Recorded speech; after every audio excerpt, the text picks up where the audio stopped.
Well, good morning from day 55. I am leaving Weary Feet Hostel, which was a quick .3 off the trail, and I'm heading back down that way, across the road, and then back up to the trail.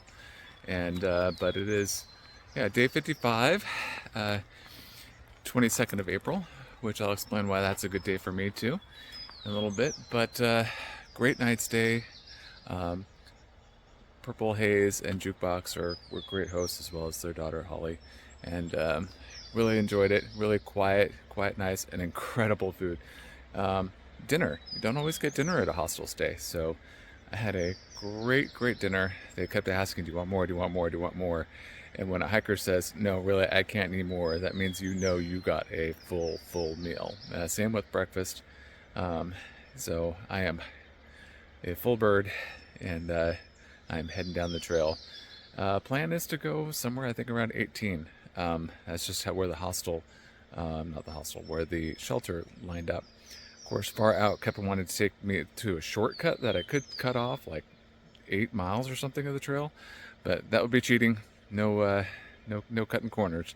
So I'm going to start heading down the trail. I'll take you with me.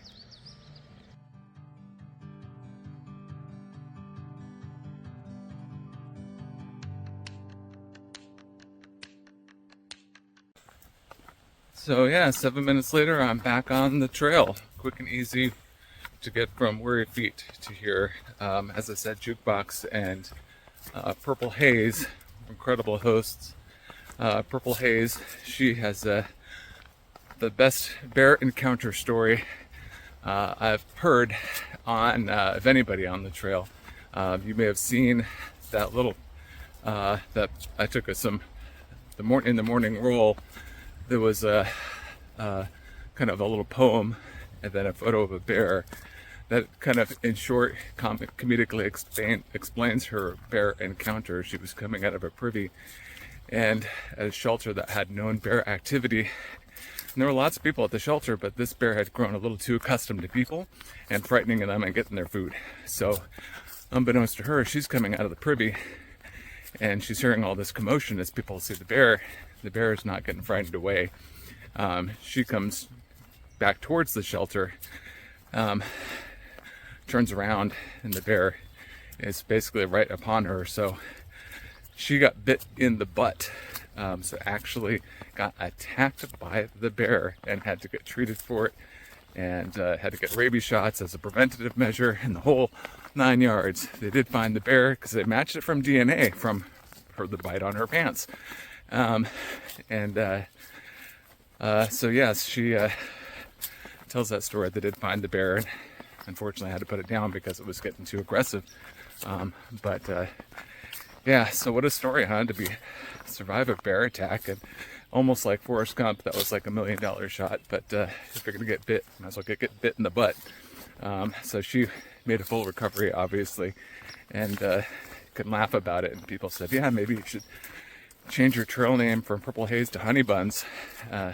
So good laugh, a good story, and a great photo on the wall of that massive bear. So bears are a thing, but maybe you see them, maybe you don't. Most of them run away, and if you see a black bear, you're supposed to just face it and make some noise, and it should scamper away. But yeah, interesting, huh? So, all right, let me hike on.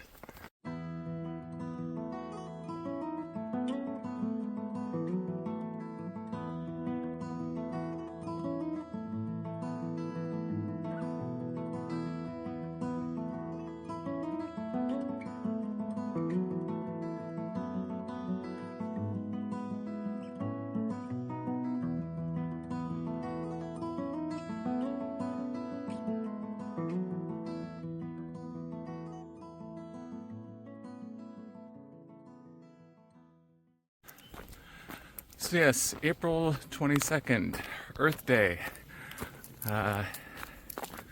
Great day to be out here on Earth Day, celebrating nature and everything that is beautiful about protecting. These parks are a treasure. I'm really thankful that it was a very deliberate act to make this trail come into existence and keep it funded and keep it supported. So grateful for everybody who maintains it, whether they're paid or they're volunteers. Happy to be out here on Earth Day. So only got one planet, it's worth protecting. So yeah, other than Earth Day, April 22nd was the day that I graduated from college. I completed the ROTC program, and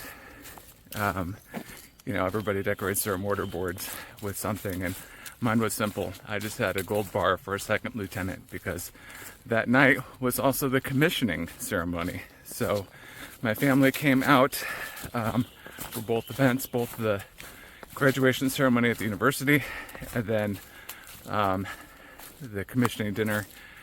And a friend of mine read me the officer's oath. So raised my right hand and swore to defend the country. And then later on, my family pinned on my gold bars, and I became, a second lieutenant in the United States Air Force. So a great milestone, something I look back on. And so it has been 26 years to this day that I'm still serving in the Air Force.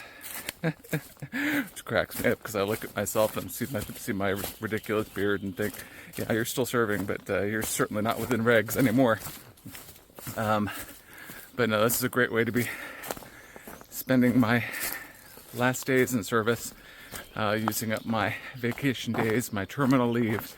But I'm thankful for all the Air Force gave me and the opportunities for education and give me the means to support my family.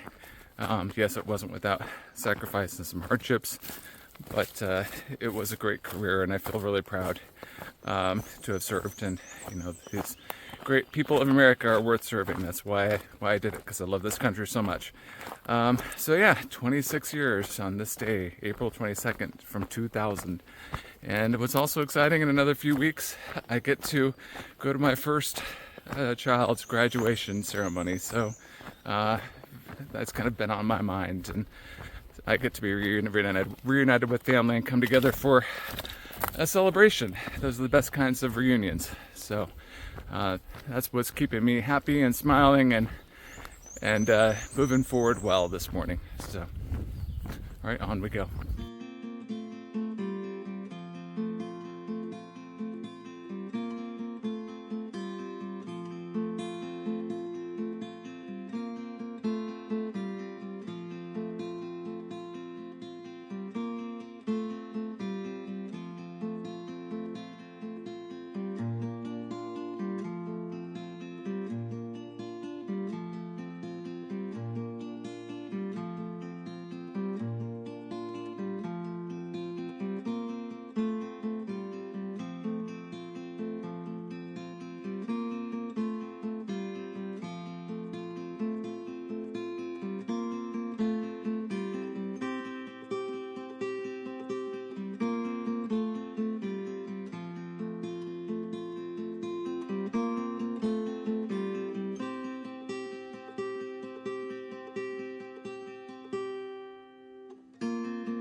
All right, 13 and a half miles in.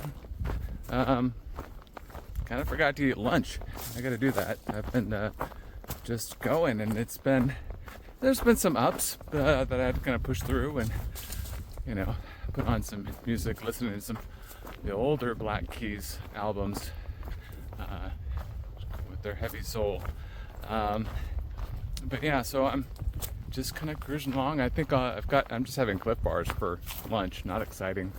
So I might just kind of eat those on the go and just kind of saunter my way a little bit more towards the campsite, which is less than 5 miles away now. So it's turned overcast, and up here at about 4,000 feet, spring isn't quite as, hasn't sprung nearly as it has like down in some of the valleys. So that's kind of interesting to see.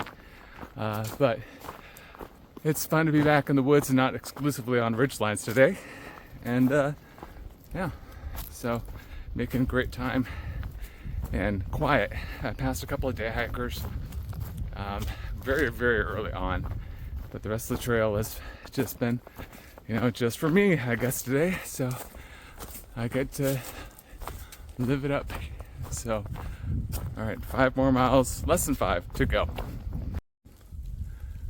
All right, hit the Ribble Trail, which and a bench which I'll sit at, but not a great view. There's my exciting view right there. So if I had taken this trail, I could have cut off and cheated the AT and cut off about like 5 miles, maybe a little bit of elevation, maybe, don't know, but integrity first.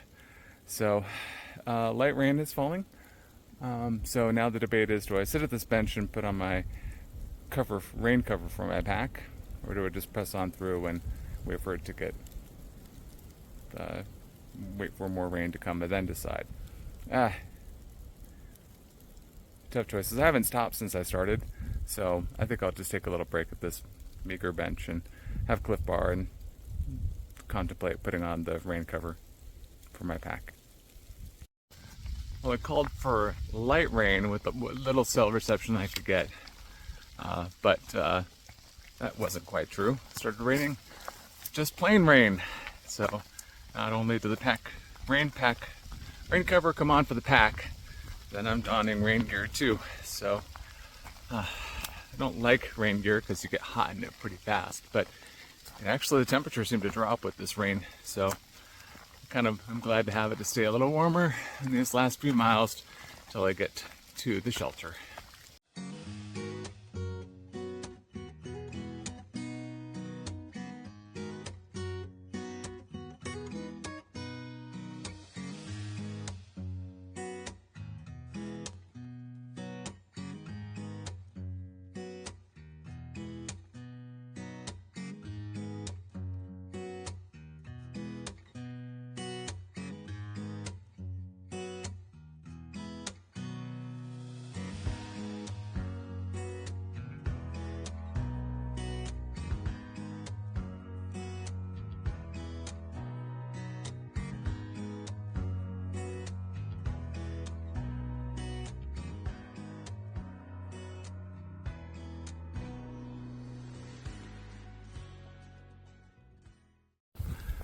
All right, we're in the last mile before I get, I think it's called Doc's Knob. I'll correct it if I'm wrong later when I come upon it. But last way has been a lot of rock hopping. A lot of flat rocks, big rocks, but it's like they went out of their way to collect the rocks from both sides of the trail, put it in the middle and say, here, hike upon this. And for to make it a little sporty, we'll make them a little wet, just in case you're confident in your footing. So fortunately they're not slick, but I'm taking it carefully, just in case. So, all right, I'm gonna rock hop my way for a mile. All right, there it is. Destination for today, Doc's Knob Shelter. Let's go check this bad boy out. So, not a lot here. I'm gonna see if there's even a tenting spot. There's the tiny little dribble of a water source, but hey, patience will still fill up your water bladder. So, proximity to the shelter is pretty awesome. Don't have to go far. But let me see if there's not a lot of tenting around here. So let me see if what I can find. All right, I filtered some water and cameled up a little bit. Yeah, the only spot really is the one you see right in front of you where I could put a tent. It's not even level ground. This picnic table right here would be really great to cook dinner at, but I don't need a picnic table. And it's not really, the rain's going to stop here soon, according to a text I got from Darby. So I think I'm going to do some bonus miles. I'll do just a whopping 0.6 bonus miles to what says is a great camp spot for like 3 tents. So I'm like, that should work for me. So I think I'm gonna go head that direction here. Starting to get chilly now that I've stopped, and of course with handling cold water, now my hands are cold. So I think I'll go take that 0.6. All right, it may not look like much, but I'm gonna call this little patch of land home for the night. So I'm at that little camp spot site that is 0.6 north of Doc's Knob Shelter. It shaves off 0.6 for tomorrow. It was an easy 0.6. It was trivial, but still I'm a little closer to Pearisburg. Tomorrow I'll get up at a nice hour and cruise on into town.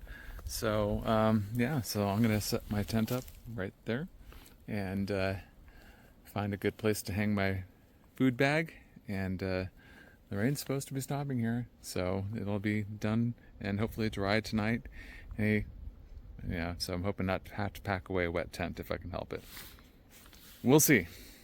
And I got cell service here, so at least I can send messages out to people, let them know that I made it. As Mountain Turtle would say, et voila. I have a tent set up. Since they only had a limited resupply there at Weary Feet, I'm doing yet another ramen bomb. There it is, another ramen bomb. All right, well, I'm going to go ahead and close out day 55. All that I have left to do is to set up inside my tent. Mosquitoes, first little one. Sign of things to come. It was a good day. It's meant to do 17.9, but then, the shelter was, the only thing good about it was, I guess I could have stayed there to shelter in if it was going to rain some more, but that rain was passing, and so I just filtered water there and saw the comments that 0.6 up the way there were better tent sites, and so I went and took it. So 18.5 for the day. All in all, a good day. Sun is just peeking out and is warming me back up a little bit. We're on a warming trend, so happy to be done with all that cold weather. I don't think I'll have to sleep in 30-degree weather here for, we'll see if that was the last time. So, but it rained just enough to get like wet socks. I have waterproof socks, but I wasn't wearing them today because the forecast didn't call for them, any rain. So that kind of surprised me. Anyway, a good day. Not a lot of views, but it was great walking through the forest. First 9 miles were great. They were so fast that I missed a turnoff for a waterfall, Dismal Falls. Didn't see any signs for it. It was going to be a blue blaze off to the side. Checklist has said he's going to go find it, and I bet he will. So he's behind me. I keep giving him good information on the trail conditions and whatnot, and I know we'll meet up again. But that pretty much wraps it all up. Thanks for following along. I'll see you in the next chapter.